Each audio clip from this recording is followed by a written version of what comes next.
பரிசுத்த ஆவியானவர் நியாய தீர்ப்பை குறித்து பேசும்போது உன் மேல நியாய தீர்ப்பு வருதுன்னு சொல்ல, இந்த பிசாசானவன் உனக்கு நெகேன்ஸ்டா வந்து பேசுறானே, அவன் தலையை நசுக்கிட்டாரு. அதை பத்தி தான் ஆவியானவர் உணர்த்த வந்திருக்கிறார். பரிசுத்த ஆவியானவர் எதுக்காக வந்திருக்கிறாரு?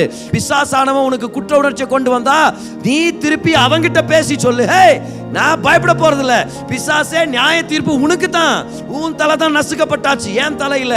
பிசாசே நீயும் உன் தூதர்களும் தப்பு பண்ணும்போது கர்த்தர் உங்களை துரத்தி அடிச்சிட்டாரு, ஆனா நான் தப்பு பண்ணும்போது மகனையே அனுப்பி என்ன ரட்சித்திருக்கிறாரு.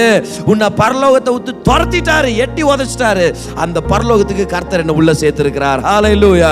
நீ இந்த உலகத்துக்கு தலைவனா தெய்வமா மாறணும்னு ஆசைப்பட்ட, ஆனா தேவன் அவருடைய சாயலால என்ன உண்டாக்கி எனக்கு அதிகாரத்தை கொடுத்திருக்கிறார் இந்த உலகத்துல. உன்னை பார்த்து நான் பயப்பட தேவையில்ல, என்ன பார்த்து தான் நீ பயப்படமா இருக்குதுன்னு சொல்லி பிசாசுக்கு நம்ம நியாய தீர்ப்பை ஞாபகப்படுத்துறோம். ஹல்லேலூயா.